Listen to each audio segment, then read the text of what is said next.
All right, friends, it's T and I'm Buckman with a video. In this video, it's gonna be on Renaissance periodization. Mike Isreatel. Simplest explanation ever, right? Okay. How to build muscle in one sentence. Okay, how to build muscle in one sentence. Let's hear what he has to say. Let's review this video.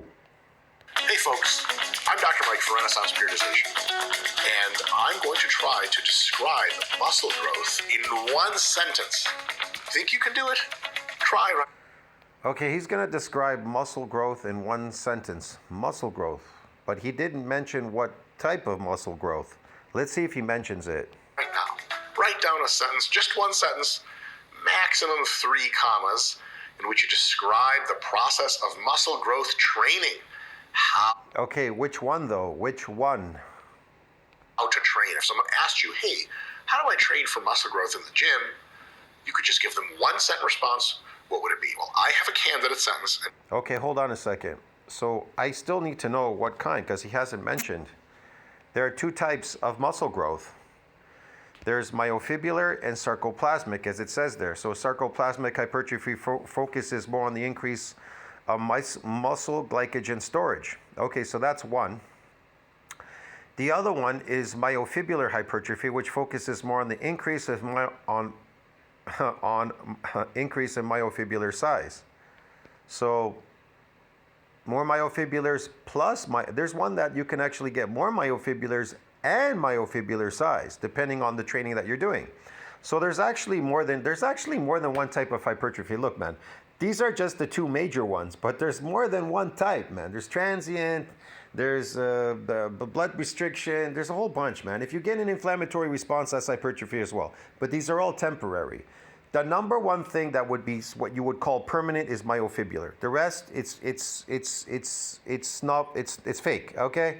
It's glycogen, it's fake, bro, okay? It's temporary, whatever. Yeah, you can build it up in there. It can stay in there for quite a while if you keep building it up. If glycogen synthesis exceeds its breakdown, for sure.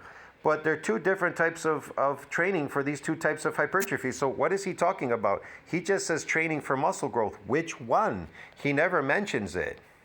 And it's not everything. It misses And I know why he's not talking about it, because the fitness industry doesn't want you to know that you are not building any muscle. some things, but gee whiz, I think he gets a lot. So let's examine the simplest possible way to tell someone how to grow muscle and still be somewhat complete with your thought. All right, so is this a magic spell for muscle gains? No, unfortunately not. But it is a little bit of a quick explaining sentence in order to tell people, look, this is the basics of how you train to grow muscle. And we'll see how. Okay, what is the basics to grow muscle? But which one, Mike? Which one? But I have a feeling I already know which one he's going to go for. The fitness industry is always moving towards sarcoplasmic, the phony muscle growth, because that's the easiest and the quickest. How useful the sentence can be in just a little bit. So here's Because it's cosmetic, and they know that you just want a cosmetic look. It's not something you really care about. When he says strength training, he's talking about chemical strength training to lift something heavy through adaptation, and adaptation through chemical strength, okay? So that isn't through myofibrillar growth, strength training. Your natural strength. the sentence. Somebody says, hey, how do I train to grow muscle in the gym? You say, well, listen here, Frank. Yeah, Frank's a good name. Do 5 to 30 good technique reps that each take 2 to 9 seconds in multiple sets. Taking those sets close to failure with target muscle is the limiting factor. And repeat this approach as often as you are recovered enough to do so. Okay, you know right away it's sarcoplasmic hypertrophy. That wasn't hard to tell. When he said that, the recovering part and moving and doing it often, that's going to be this type of training right here. I already know. It isn't based on myofibrillar hypertrophy. So it's going to be muscle fiber hypertrophy in response to 6 weeks of high training volume resistance training and trained young men is largely attributed to what? Sarcoplasmic artificial muscle growth hypertrophy. Okay, man? It's based on glycogen stores. That's the sentence. It's not that long. It's a long sentence, but it's not like a paragraph or anything. Now, what does this sentence actually cover as far as scientific concepts? And by cover, I mean explain pretty well. I'm not saying you necessarily have to do high volume or any kind of volume. Look, man, if you're coming in often, you are a chronic lifter in a gym. You are now an endurance lifter. You are getting adaptations to lift something heavy because your body's compensating with these myocytic androgen receptors, which are responsible for strength so that the molecules combine with them and giving you more of that force production. But as far as that hypertrophy growth, it's sarcoplasmic, bro. It's going to exceed it because you're an endurance athlete. It's an energy source, man. That's just what happens. Enhancing performance here. That's what you're doing. You're performing in a gym. You are not building, you're performing. But you're going to grow some sarcoplasmic. You're growing sarcoplasmic muscles, okay? Good enough to at least get you started to making a program. So first, it explains rep and loading ranges. Okay, it's sets of 5 to 30 reps. Any lower is probably... No, man. I'm going to tell you right now. If glycogen synthesis exceeds that glycogen breakdown, you coming into the gym and moving weights, I guarantee you are going to put on that sarcoplasmic hypertrophy fake muscles. They're going to come on massively, and I mean massive, because people do videos on them all the time. Look, man, I gained 20 pounds in 10 days, or 30 pounds in 20 days. Or you get people like this, I'll show you. You get people like Larry Wheels. He went to the Golden Griddle 5 days after his bout with bodybuilding. I gained 53 pounds in 5 days. How many people do you know that go to the Golden Griddle and in 5 days they gain 53 pounds of muscle? Look at him. The right after that bout. He's here performing with a guy. He's here lifting already. He's here. That's him. That's him posing there. That's after the Golden Griddle. He went higher than his regular weight, 270. He went up to 283. He went up even higher. Are you telling me that's muscle? 53 pounds. I gained 53 pounds. That's muscle. No, that's artificial muscle growth. You understand me? So when the people telling you these things, you're going to build muscle through rep ranges and things, it's all phony. Not good. Any higher is probably not great. Cadence, how long the repetitions should take. Each rep, right rep. This is what I'm trying to explain to you. The fitness industry is hiding to you. Why he telling you you're gonna build muscle in a gym and then you're gonna recover doing reps, bro? He's not telling you you're damaging muscle. Look, to get myofibular growth, you have to injure muscle fibers. He isn't telling you, hey man, you need to injure muscle fibers, you need to take off 10, 20 days or something to repair, remodel these, and then come back and hit it again and blah, and grow these myofibulars. He's not telling you that type of training. He's telling you exactly that type of training is sarcoplasmic training, that reps are going to build you a muscle. Yeah, going to draw glycogen there. For every gram of glycogen, 3 grams of water are drawn between skin and muscle into the muscle. So the more grams you eat, the more grams of glycogen you take in. So you can absorb for every 5 grams of glycogen, or 10 grams of glycogen. Man, that's 100 times more of the water is going to be being drawn between the skin and muscle into the muscle. You're going to get more of these glycogen muscles. Volumes, set numbers, okay, it does absolutely say to do multiple sets, and it absolutely answers how many sets by saying if you are recovered enough to do so, you train again, and that automatically answers in some way how many sets you should be doing, and also how often you should be doing workouts, and those two are inversely related. If you do big workouts with lots of sets, you should spread them out more frequently so that you can recover, as the sentence mentions. And if you have smaller workouts with fewer sets each time, then you can do them more frequently. Still, if you are recovered enough to do so, you go back and hit it again. It also covers fatigue and recovery, right? And thus, it not only covers frequency, but mesocycle length. If you fail to recover after a while, you got to be like, right, I have to do something else. I just keep not recovering. Something is wrong. I'm not meeting the sentence, right? I'm not, my training is no longer.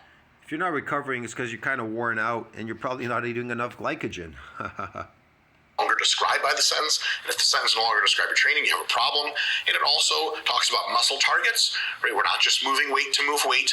We're making sure that we're doing the exercise in such a way that the muscle is the limiting factor. And it talks about RIR to some extent because it says training at or close to failure, right? Taking those steps close to failure, right? That's what it says. So that's 5 pretty decent concepts, not too shabby at all. Now, what does this sentence imply? Potentially, but doesn't quite explicitly spell out and kind of leave us hanging with. What would we need another sentence for? First of all, what good technique is, right? I mean, you can say this is good technique, but that doesn't really answer any questions. It just gives you another question of, well, what is good technique? Better than not knowing that, but certainly not a ton of information there. We know that a part of good technique is making sure to keep the muscle that you're targeting as the limiting factor for movement, but, gee whiz, that's certainly not all of it. Number 2, when 2 seconds or 9 seconds for a total repetition, that's eccentric plus pause plus concentric plus pause plus, and then repeating. When is 2 seconds for that whole cycle good? When is 9 seconds for that whole cycle good? And when are various things in between a good idea? It doesn't really describe the nuances of cadence. It just mentions the whole range. What recovery means, right? It doesn't really say what actually recovery is, because you could read that whole sentence and be like, okay, as often as you're recovered enough to do so, how do I know if I'm recovered? Like, if you don't know anything about muscle growth training or very limited amount, that might not be enough for you right there. And of course, there's a couple other things we could pick apart. It says sets of 5 to 30, doesn't really explain it, but we did say the sentence would tell you what to do, not potentially explain it, so not bad. Not bad. We're doing pretty well. There's other stuff it could definitely say. Now, here's something this sentence misses pretty close to entirely. First of all, progression models. Now, I will say some of the stuff is more minor and isn't really a big concern with top-level stuff. So how you progress isn't important compared to that you progress. And if you get close to failure, you're recovering between sessions and you get close to failure all the time, your progression is... Man, this guy talks a lot of shit, man. This is like going on forever. This is crazy. Wow. Whatever. Foolproof method. It's a foolproof. You want to know a foolproof method? Getting this sarcoplasmic hypertrophy, like I said, glycogen synthesis needs to exceed this breakdown. I post everything in my community section. There's a lot of stuff there about glycogen, this, that, whatever, synthesis, insulin, whatever, resistance, blah. Man, it's based on all this kind of stuff. I always put NCBI reports in there. It tells you everything. Kind of handled automatically for you. So let's envision a scenario where you're getting 29 reps per set, 30 reps per set. The Instagram algorithm has 29 reps per set, 30 reps per set. That's what he's telling you, high repetition, so you can draw more glycogen in the muscle, man. Each set is close to failure, and then you're recovering between sessions. Like the sentence says, at some point you're going to get 31 reps, and you're going to be like, well, shit. So you're recovering. So you're an endurance athlete. You're not growing. You're not building muscle. You're not growing. Bodybuilders, we grow. We don't recover. Athletes recover. Running people, whatever, exercise, swimming people, sports people recover. Bodybuilders, we grow. Said that 31 is not good. It's supposed to be 5 to 30. So at the very least, what you do is just intuitively add load to get the reps to reduce. So you can still go close to failure, but get the reps to be lower. So over time, it would still be an absolutely valid thing. So progression models, it doesn't tell you, do I put one rep each week to add to an exercise or 5 pounds? It leaves that empty. The second thing it doesn't get into is the exercise order within a session at all. Like, should I do bench first? Should I do flies first? No clue. Exercise number and the total volume per session, though it does constrain both of those things to some extent by telling you that if you can be recovered between sessions, you're good to go. And that's true, but it really doesn't really give you the details of how to construct a plan that at least on a first guess would do the task of building out such a way that can be good for recovery. Because you can build a plan initially and be like, oh, guess this didn't work for recovery. Back to the drawing board and guess completely on the other side of the spectrum, so it's a lot of guess and check there. It doesn't really mention a stimulus to fatigue ratio a whole lot. It sort of implies it a little bit, but... Stimulus to fatigue, more for sarcoplasmic hypertrophy training, man. This is, I don't know, man. Wow, this is just a lot of baloney. Okay. Nothing that we would really set in stone. Stimulus to fatigue ratio is a bit more of an advanced concept, but nonetheless a concept that deeply permeates our proper programming, so it definitely doesn't get that. And there's probably a lot more of the sentence misses as well. Now, here's the deal. How do you use this sentence to help yourself or somebody else? How can you use a sentence? Because it's a funny quirk, it's a good thumbnail. I'm sure Scott the video guy with thumbnail this. Like, one sentence unlocks the key to muscle growth, man. Here's the thing. If someone asks, how do I train to get bigger? Or, dude, do you have any tips for size? People ask insanely open-ended questions like that all the time. And it's kind of funny because I think some of those people would be remiss to ask such an open-ended question in any other context, but maybe they think the answer is going to be really simple. You know, you wouldn't really come up to a software engineer and be like, so how does coding work? I mean, you could, but gee whiz, you know, they'd have to really just bring you back to concepts. Instead, we write various instructions, the computer reads them, and it performs various predictable tasks. And if the instructions are sufficiently integrated and complicated, the computer does really cool stuff. That's all of coding really described in one sentence, but it doesn't really give you a lot of like take-home points to go and do any coding yourself. So people often ask, hey, how do I train in the gym? They don't really know the magnitude of the complexity of the problem they're asking about, which is why apps exist to help them, which is why personal trainers exist to help them.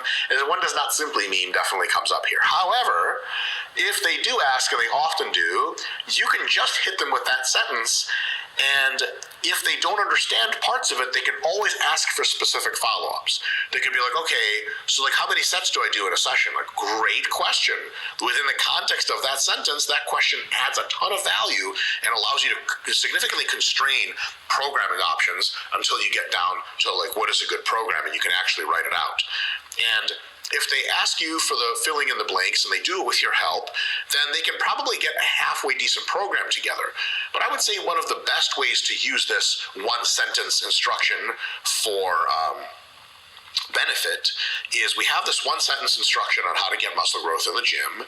The best thing to do with it isn't so much as use it in an instruction sheet. It's to use it as a cheat sheet in the way that you look at your own training and you try to guess, okay, am I getting anything wrong that this sentence says? Is part or all of my training just straight up not following any of these recommendations? So I'll read it again, one by one, part one by one. Do 5 to 30 good technique reps. Okay, first, are you doing mostly sets of 5 to 30? Anywhere between is a good answer. Or are you doing lots of triples? Are you doing lots of sets of 40? If you're outside of that 5 to 30, you're not seemingly doing the right thing for muscle growth, the best thing rather, and you should give it some thought. Good technique reps. Are you training with good technique? Pause. If you don't know what good technique is, that begs the question and you go have to find out. Good news. Man, this is, I don't know what to say here. Good technique, bad technique. Does it really matter? What is it? Here's the thing. When it comes to sarcoplasmic hypertrophy, does it really matter? It's based on you're doing a bunch of reps to try to draw more of this glycogen into the muscle so you can create size, because that's all he keeps talking about. He says muscle size. You understand me? He started saying muscle size. Doesn't really, I don't think he really gives a shit what you're getting there. Does it really matter? I don't know. Do people really even care out there? I'm not really sure, man. I don't know. Let's hear what else he has to say about it. News is we have answered that in our RP YouTube videos a bunch of times. You can Google good technique and my last name or RP, and we have like a video like the 7 or 8, I forgot how many it is. I think the eight pillars or whatever of good technique for muscle growth training, and then boom, it's just man, the good technique for muscle building. Here we go again. What's the best technique for muscle building? Think about it. What's the best technique for damaging muscles? What's the best technique for building muscles? You understand what I mean? Do you understand what's going on here?